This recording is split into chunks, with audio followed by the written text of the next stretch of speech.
안녕하세요. 사연을 시작하기에 앞서 구독과 좋아요 부탁드려요. 감사합니다. 사연 시작해 볼게요.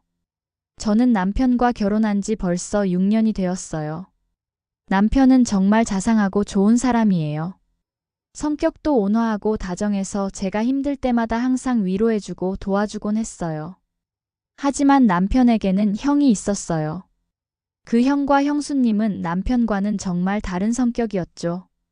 남편이 순하고 자상하다면 형과 형수님은 성격이 세다고 해야 할까요? 특히 자기들 이익에 관해서는 정말 철저한 분들이었어요. 저희는 결혼할 때 양가의 도움 없이 시작했어요. 당시 남편 월급도 그리 많지 않았고 저도 신입사원이라 여유가 없었거든요. 그래서 작은 평수의 빌라를 얻어서 신혼생활을 시작했어요. 작았지만 저희만의 소중한 보금자리였어요. 서로 아껴가며 하나하나 살림을 꾸려나가는 게 정말 행복했어요. 아이가 생기고 나서 집이 너무 좁다는 생각이 들었어요. 그때 친정 어머니께서 깔끔한 아파트 한 채를 마련해 주셨어요. 선뜻 도움을 주셨죠. 정말 감사했어요. 덕분에 저희는 아이와 함께 좀 더 넓은 공간에서 편안하게 살 수 있게 되었어요.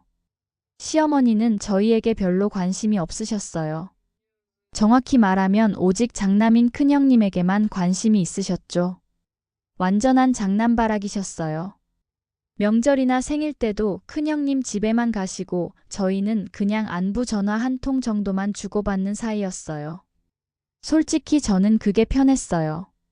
시어머니와의 관계가 복잡하지 않아서 남편과 저는 우리끼리 알콩달콩 잘 살았거든요.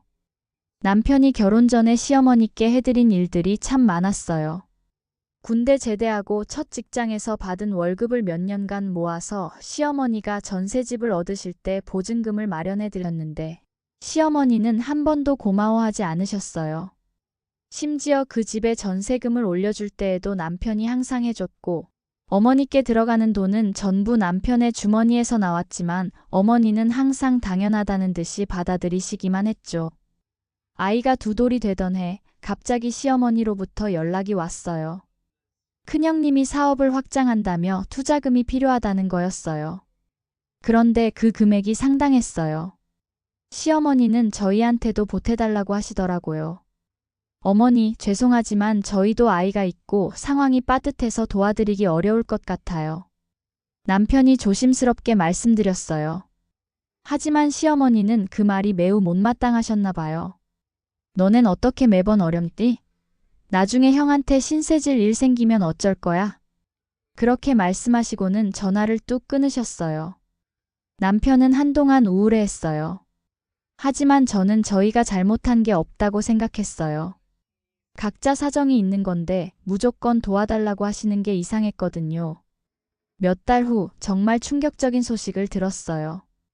시어머니가 본인이 살던 집까지 팔아서 큰형님에게 돈을 주셨다는 거였어요.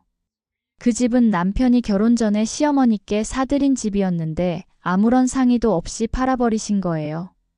남편은 그 소식을 듣고 말문이 막혔어요. 자기가 그렇게 힘들게 보증금까지 해준 집을 한마디 상의도 없이 빼버리셨다는 게 믿어지지 않는다고 하더라고요. 며칠 동안 말수가 줄어들었어요. 서운함과 배신감이 컸을 거예요. 그런데 정말 어이없는 일이 벌어졌어요. 어느 날 오후 저는 아이와 놀아주고 있었는데 현관문을 두드리는 소리가 들렸어요. 문을 열어보니 시어머니가 큰 캐리어 2개를 끌고 서 계신 거예요. 어머니, 갑자기 이게 무슨... 짐 좀 들어줘. 무거워 죽겠네. 시어머니는 제 말도 듣지 않고 짐을 들고 집 안으로 들어오셨어요. 어머니, 무슨 일이세요? 갑자기 짐을 들고 오시면. 뭘 그렇게 놀라. 이제 여기서 살 거야. 저는 귀를 의심했어요. 아무런 상의도 없이 갑자기 우리 집에서 살겠다고 하시다니요. 어머니, 그게 무슨 말씀이세요? 저희와 상의도 없이. 내 아들 집에 내가 산다는데 무슨 상의가 필요해? 뭐 불만 있어? 시어머니는 당연하다는 듯이 말씀하시면서 짐을 풀기 시작하셨어요. 그리고 말이야, 큰애네는 사업하느라 바쁘니까 네가 반찬 만들면서 넉넉하게 해서 일주일에 2번씩 가져다 줘. 큰애는 짜게 안 먹어. 그러니까 간 맞출 때 신경 써. 저는 지금 무슨 소리를 듣고 있는 건지 싶었어요. 갑자기 우리 집에 들어와서 살겠다고 하시더니 이제는 큰형님네 반찬까지 제가 만들어서 갖다 드리라고 하시는 거예요. 도대체 저를 뭘로 보시는 건지 화가 치밀어 올랐어요. 어머니, 저는 그렇게 할 수 없어요. 당장 짐 가지고 가세요. 뭐? 지금 뭐라고 했어? 어머니께서 갑자기 아무런 상의도 없이 오셔서 이런 식으로 하시는 건 말이 안 돼요. 어디서 시어미를 내쫓아? 이게 무슨 짓이야? 시어머니는 소리를 지르기 시작하셨어요. 목소리가 너무 커서 아이가 깜짝 놀라서 울기 시작했어요. 저희가 언제 어머니를 모시겠다고 했나요? 어머니 아쉬울 때만 저희한테 그러시는 거 아니에요? 평소에는 저희에게 관심도 없으시면서 이제 와서 당연하다는 듯이 이러시면 안 되죠. 그리고 어머니가 모르시는 것 같은데 이 집 제 친정 어머니가 사주신 거예요. 어머니가 함부로 할 수 있는 곳이 아니라고요. 나가세요. 시어머니는 얼굴이 새빨갛게 달아오르셨어요. 하지만 친정 어머니가 사준 집이라는 말에는 뭐라고 반박하지 못하시더라고요. 그때 마침 남편이 퇴근해서 들어왔어요. 집안의 어수선한 분위기와 울고 있는 아이, 그리고 큰 캐리어들을 보고 상황을 파악하는 듯 했어요. 어머니, 미리 상의도 하지 않고 이렇게 오시면 어떻게 해요? 앞뒤 생각도 안 하시고 집부터 빼신 거예요? 저희는 어머니 모실 형편이 안 돼요. 형님네로 가세요. 어차피 어머니 돈 형님이 다 가져다 쓰셨잖아요. 남편의 목소리에 화가 섞여 있었어요. 저는 남편이 그런 단호한 모습을 처음 봤어요. 어머니, 저도 많이 참았어요. 제가 어머니께 해드린 게 얼마나 많은데 한 번도 고마워하신 적 없으시잖아요. 그 집도 제가 어머니께 마련해드린 건데 한마디 상의도 없이 빼서 형님 주시고 받을 건 다 저한테 받아가시고 주는 건 다 형님이잖아요. 이제 와서 저희한테 와서 당연하다는 듯이 하시면 안 되죠. 결국 남편은 시어머니의 짐을 정리해서 큰형님 댁으로 모셔다 드렸어요. 며칠 후 시어머니로부터 연락이 왔어요. 얘야, 나 너희 집에서 지낼 수는 없을까? 어머니, 그건 안 되세요. 큰애네 집은 좀 힘들구나. 시어머니의 목소리가 힘이 없었어요. 나중에 알고 보니 시어머니가 큰형님 댁에서 거의 식모 취급을 받고 계셨어요. 아침 일찍 일어나서 청소하고 빨래하고 밥 해주고 큰형님네 아이들까지 봐주고 계신 거였어요. 어머니, 저희도 이제 제가 일을 나가야 해서 친정 어머니가 오셔서 아이를 봐주시기로 했어요. 그래서 어머니가 계시기 어려워요. 저희는 계속 거절했어요. 시어머니는 그 잘난 장남한테 대우도 제대로 못 받으면서 힘들게 사시는 거였어요. 몇 달 후 충격적인 소식을 들었어요. 아주버님의 사업이 완전히 망했다는 거였어요. 시어머니가 집까지 빼서 투자한 돈이 모두 날아간 거였죠. 아주버님 가족은 빚에 쪼들리게 되었고 결국 살던 집도 팔고 훨씬 작은 평수로 이사를 가야 했어요. 그런데 더 가관인 건 아주버님 부부가 시어머니를 완전히 짐처럼 생각하기 시작했다는 거였어요. 좁은 집에서 6식구가 살아야 하는 상황이 되니까 시어머니에 대한 태도가 180도 달라진 거예요.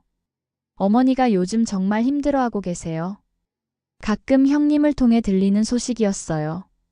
형님이 전화로 하시는 말씀이 집이 너무 좁아서 힘들다는 거였어요. 그리고 아주버님이 요즘 스트레스를 많이 받으시니까 어머님한테 짜증을 많이 내신다고 하더라고요. 돈도 없어지고 사업도 망하고 하니까 집에 있는 모든 일을 다 어머님 탓을 하신다는 거였어요. 그런데 더 충격적인 건 어머님이 낮에 나가서 설거지 일을 하고 계신다는 소식이었어요.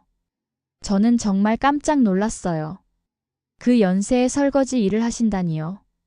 형님 말씀으로는 동네 식당에서 설거지하고 청소하는 일을 하신다는 거였어요.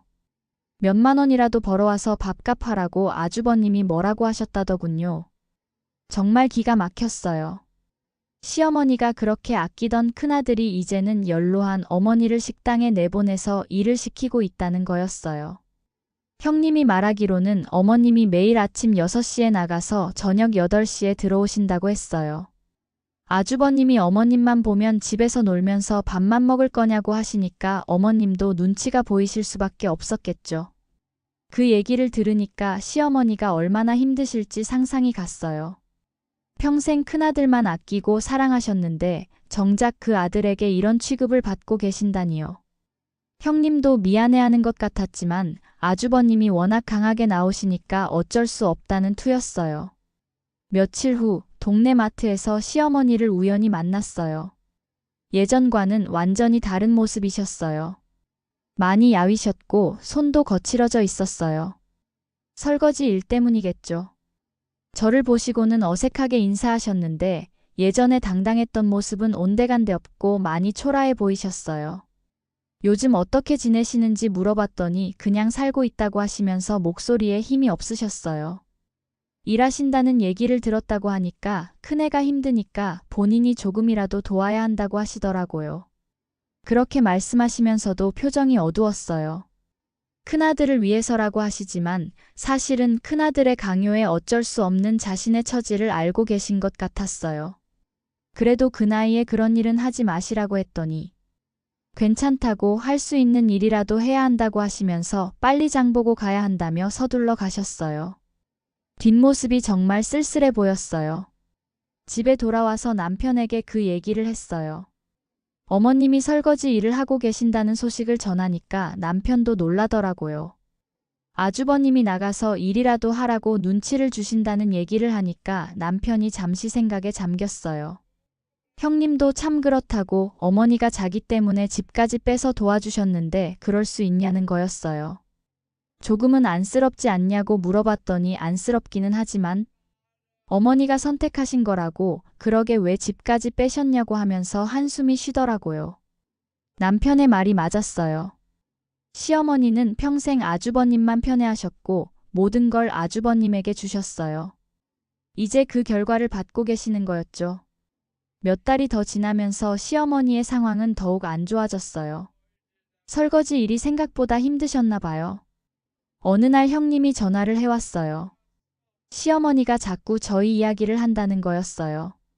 저희 집에서 지내고 싶어 하시는 것 같다면서 은근히 저희가 모시라는 식으로 이야기하더라고요. 그래서 전 그건 저희가 어쩔 수 없는 일이라고 했더니 알고는 있지만 시어머니가 너무 힘들어 하셔서 얘기해 본 거라고 하더라고요. 설거지 일도 너무 힘드시나 보다고 자꾸 반복해서 강조를 하시길래 그럼 형님이 그만두라고 하시면 된다고 했더니 사정이 있어서 그럴 수 없다고 하더라고요. 결국 형님 부부는 시어머니가 벌어오는 그 적은 돈마저 필요한 상황이었던 거예요. 어느 날 저녁 시어머니가 직접 저희 집에 찾아오셨어요. 예전과는 완전히 다른 모습이셨어요. 손이 거칠어져 있고 얼굴도 많이 야위셨어요. 목소리가 떨리면서 본인이 너무 잘못했다고 하시더라고요. 그러고는 울음을 터뜨리셨어요. 큰애만 믿고 모든 걸 줬는데 이제는 본인을 짐짝 취급한다고 매일 설거지하러 나가라고 한다고 하시면서 절망감을 드러내셨어요. 그때 갑자기 찾아와서 그런 말 한 것도 정말 미안하다고 진심으로 사과하고 계셨어요. 하지만 이미 늦었어요. 남편이 차갑게 사과는 받겠지만 저희가 어머님을 모실 수는 없다고 말했어요. 시어머니도 그럴 권리가 없다는 걸 아시는 것 같았어요. 본인이 저희를 어떻게 대했는지 알고 계시니까요. 남편은 형님과 잘 지내시라고 어머님이 선택하신 길이라고 단호하게 말했어요. 결국 시어머니는 그날도 빈손으로 돌아가셨어요. 큰형님은 사업 실패 후에 다른 일을 찾고 있다고 하는데 아직까지 제대로 된 일자리를 구하지 못했다고 해요. 그러니까 시어머니가 벌어오시는 그 적은 돈에 의존하고 있는 거죠. 시어머니가 그렇게 아끼던 큰아들이 이제는 연로한 어머니를 부려먹고 있는 셈이에요. 저희는 이제 정말 평화롭게 살고 있어요. 아이도 건강하게 잘 자라고 있고 남편과 저는 서로를 더욱 아끼게 되었어요. 시어머니와 큰형님 때문에 받았던 스트레스가 없어지니까 부부관계도 더 좋아졌어요. 친정 어머니도 저희 아이를 정말 예뻐해 주시고 아이도 할머니를 무척 따라요. 결국 시어머니는 당신이 뿌린 씨앗을 거두고 계신 거라고 생각해요. 평생 한 아들만 편애하고 다른 아들은 이용만 하셨으니까 그 결과를 받아들이셔야 하는 거죠. 이제 와서 후회하신다고 해도 이미 늦었어요. 저는 시어머니를 보면서 깨달았어요. 나중에 아이가 결혼을 하게 되면 며느리든 사위든 똑같이 대할 거예요. 편애하지 않고 당연하다고 생각하지도 않을 거예요. 지금 이 순간 저는 정말 만족스러운 삶을 살고 있어요. 힘들었던 그 시간들이 있었기에 지금의 평화로운 일상이 더욱 소중하게 느껴져요. 남편과 아이, 그리고 친정 가족들과 함께하는 이 행복이 계속되길 바라면서 오늘도 감사한 마음으로 하루하루를 살아가고 있어요. 그리고 가끔 시어머니가 그 나이에 설거지 일을 하며 힘들게 사시는 모습을 보면 조금은 안쓰럽기도 해요. 하지만 그것도 시어머니가 선택한 길의 결과예요. 큰아들만 아끼며 사셨으니까 이제 그 큰아들과 함께 살아가셔야 하는 거죠. 비록 그 큰아들이 이제는 능력이 없더라도 말이에요. 제 긴 이야기를 끝까지 들어주셔서 감사합니다. 구독과 좋아요, 알림 설정까지 잊지 마세요.